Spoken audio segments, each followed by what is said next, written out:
Hello, welcome back to my channel. Today we are talking about something that I think is actually the hardest part of parenting.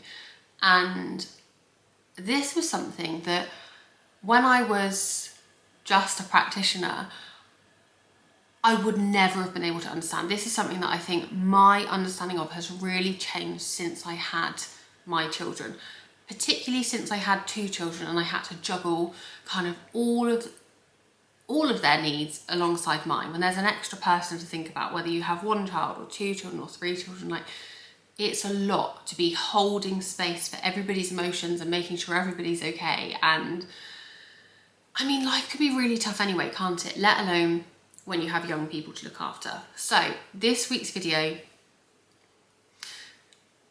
is needed for me as much as any other parent. It's something that we all go through, whether people admit to it happening or not. It's something that many parents struggle with, and you're not alone. In fact, I'd imagine quite a lot of people are going to be tuning into this video today. Parenting has always been something that's been an incredibly difficult job because it's such an important job and it really matters, and it's a job that you take on alongside everything else you have in your life. I mean, I think most people would say that their lives were pretty full and busy before they even had children. So adding children into the mix is another wonderful pressure. Also, in our current climate, there are so many things that make it more difficult. And we're going to kind of unpick those today. The first thing we're going to look at is why we snap. We snap and then we instantly regret it, don't we? We are not exempt from that act first, think later behaviour that I've talked about with our children before. When we are tired or working more or feeling overwhelmed, it's much more difficult to regulate ourselves. And as parents, we don't get the same amount of time to take a break, which is what we really need to do in that situation. We have to just keep giving and giving and giving. And I see so much online about not being able to pour from an empty cup, and we shouldn't. And I'm not for 1 minute like encouraging you to do that, but ultimately as a parent, you do. Sometimes your cup empties and you have to keep pouring because there are people relying on you for their basic survival. So whilst I'm not encouraging it, it happens. But when our cup is completely empty, we haven't got our best resources to draw upon. It's going to become more difficult. We are more likely to snap simply because of that. If you think about animals that you might have seen on a wildlife documentary or in a zoo, how common is it that you see a baby monkey, grabbing onto their parent and their parent eventually getting fed up? Or, any species. I think you could probably, species, you know what I mean? You can probably think of an example where you've seen an animal parent get fed up with their offspring. And yet somehow we feel that because we're human, we shouldn't get fed up. And of course, our brains are different to an animal, but it's going to happen. We're going to have those moments where we don't feel in control of things and we snap and we regret it. But the good news is, if you regret it, if you think, oh, I wish I hadn't behaved like that, or maybe there's another way, then that is actually a brilliant thing, because believe it or not, there are people who think, actually, yeah, it's okay to shout at my child and I should be shouting at them because they're not behaving and I need to be in control. You obviously are watching this video and you know better, and that's actually a really positive thing. That's a great place to start from. So that is kind of why we snap. The other thing is that being a parent now, we know a lot, and in many ways maybe we know too much. We are so aware of the impact of our behaviour on our children. We know about how our own childhoods impact who we are as an adult, and we don't want to make mistakes with our children. Now, that's really natural. We have so much information all the time, we know so much, but all of us bring something from our childhood. Even with the best parents in the world, with the best intentions, we all bring something from our childhood, and our children will as well, and that's okay. You cannot expect for them to grow into an adult without any kind of stuff.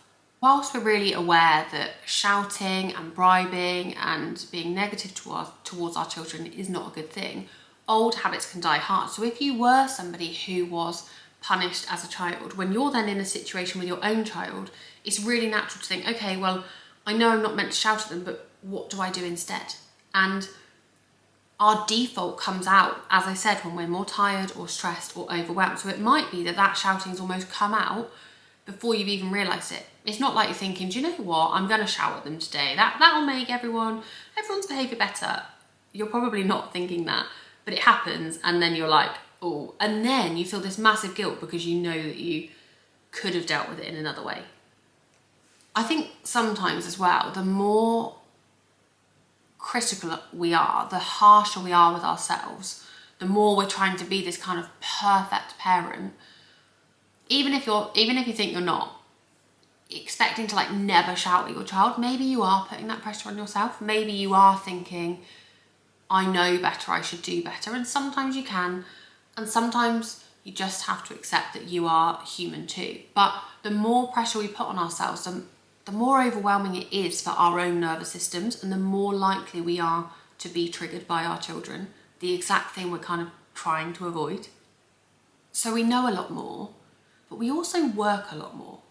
On the whole, as a society, maybe not on an individual level, but as a society we work a lot more, we're a lot busier. And I find this a lot in kind of my other work as a teacher, that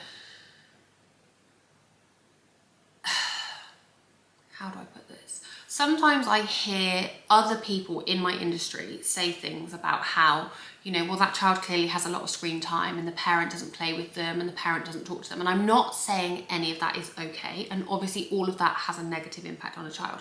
However, I think we have to be really realistic about the way our society is. If we have two parents out working all day long and a child is in a breakfast club and at school and an after school club, and then they're coming home and their parents kind of rushing them to bed because they know that sleep's important, and the child doesn't want to go to bed because they haven't spent time with the parent, I can see why. It's fully understandable why a parent might snap, or why they might give them the tablet just to keep them quiet whilst they have a conversation with the other parent, like there's a lot of pressure on everybody, and then that kind of spirals, that because you might work more, you can't help a friend or a neighbour in the same way that previous generations may have done. So, I get it. Here I am, this is my job. My children are in childcare today. We can't help it, but we have to be honest about the impact that this has on the way that we parent and how much we can expect of ourselves.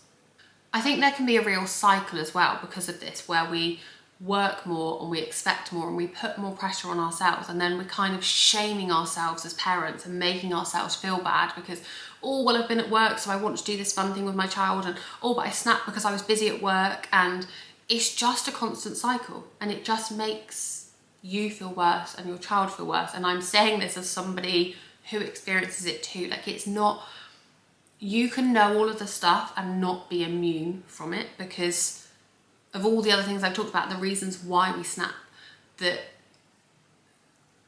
it's a natural thing. I feel this one a lot.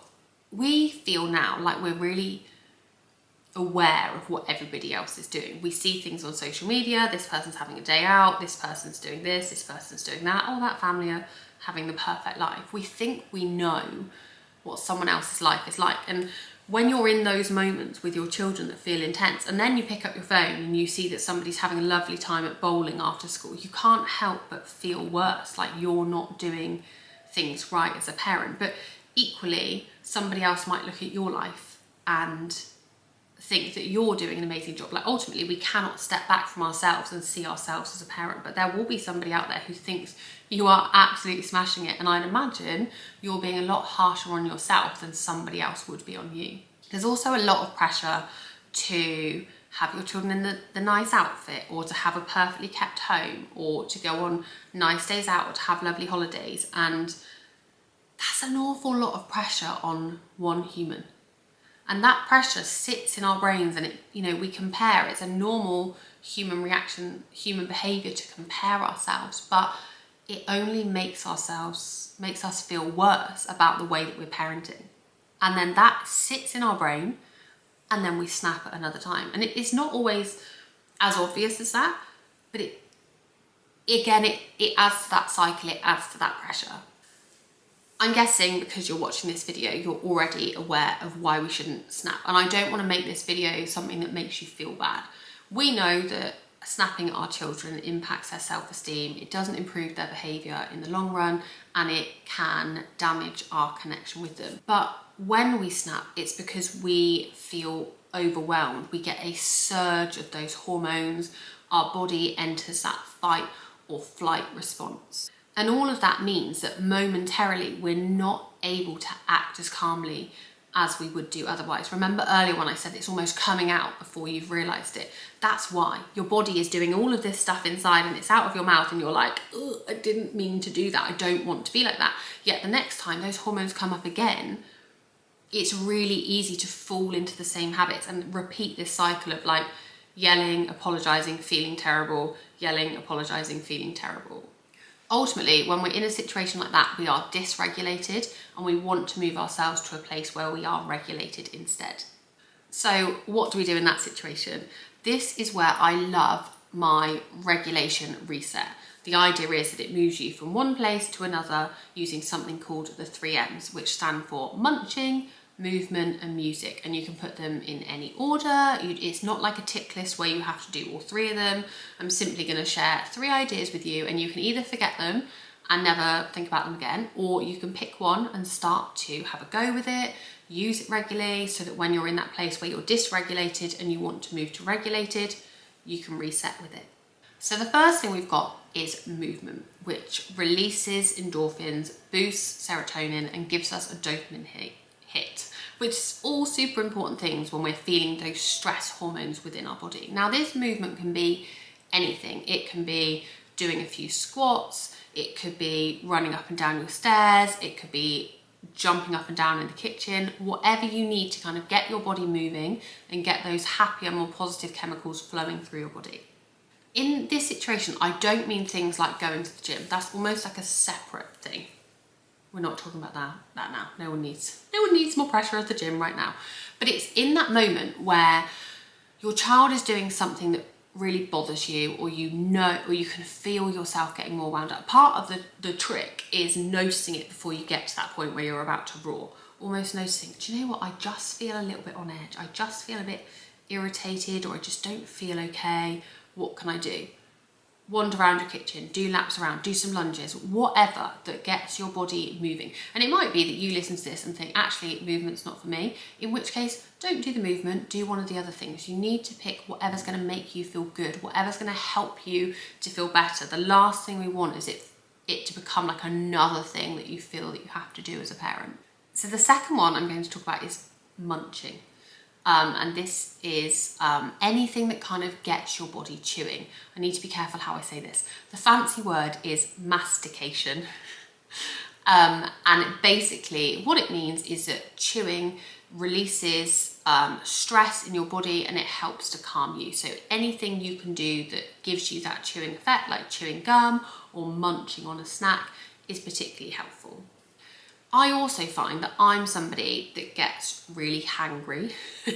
Like even before I had children, friends of mine would say like, oh, do you think you need a snack? And then I'd have something to eat and I'd be like, oh yeah, like that's not the end of the world, or I don't feel like I did before. So yeah, having something to eat, having a cold glass of water, but anything that gets you munching will help to calm your body again. And it doesn't have to be anything in particular, but the more you can munch on something like a handful of dried nuts rather than a chocolate bar will actually help you in the long run. The chocolate bar, as you well know from your own children, as soon as you have that sugar hit, at some point you're going to need to come crashing back down again.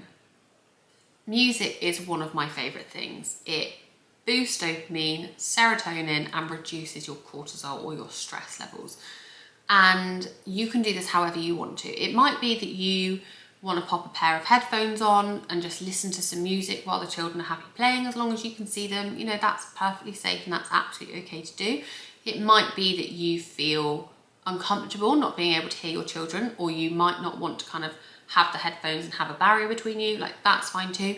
Make it something you can do with them. Have a kitchen disco or play musical statues. Just have something with an uplifting tune that kind of reduces those stress levels for you. Or in the car, turning the music up a little bit. If you just want to say, do you know what? We're just gonna have 1 minute where we listen to this song. We're not gonna do any talking. If you just wanna listen to that song and just have a moment of calm to yourself, like that is absolutely okay to do. But in summary, you are really normal if you feel overwhelmed with parenting. In fact, I'm not sure I've ever met anybody who would say they're not, like in real life, I've never met anybody who doesn't find parenting hard. And I think online, if I've ever come across somebody who doesn't find parenting difficult, it's because they're almost disengaged with it, and that's a different thing in itself. So actually, if you're finding it hard, you're a great parent. It's almost meant to be hard because it's so important and it matters so much to us. So you're okay if you're feeling that way. You're okay if you snap from time to time and you wish you didn't. Hey, you've got 3 strategies now: movement, munching, music. You've got the 3 M's in your back pocket. Start trying them out, see how you feel. Leave me a comment. Let me know which one's your favourite one. Let me know which one you're going to start with. If you've been trying them for a while, come back, leave another comment. Let me know how you're getting on. And if you feel like you are still really, really struggling, then, you know, it's my job to help you. So send me a DM, send me an email. All the information will be in the description, but get in touch. You are not on your own, I promise. Thank you so much for joining me for today's video. I have loved getting back into the swing of YouTube this month. I really, really have enjoyed putting these videos together for you and seeing people enjoying them. So thank you so much. Please hit subscribe if you haven't already. Also, I have one other thing to tell you that I made myself a note of, but I must remember to mention. In March, I am going to be running a 21-day reset for everybody on my emailing list, and it will be an email a day that sends you a positive parenting affirmation, and it gives you a little top tip that you can try that day, with the idea being that over the 3 weeks you will start to feel like a calmer parent with just tiny little tweaks every day with me holding your hand. If this is something you think you'd be interested in, have a look in the description below and find out how to join my mailing list. We start on March the 1st. You get a little ebook with it. It's gonna be lush. I'm gonna do it with you. Yeah, come and join me, and I will see you next week for next week's video. Bye.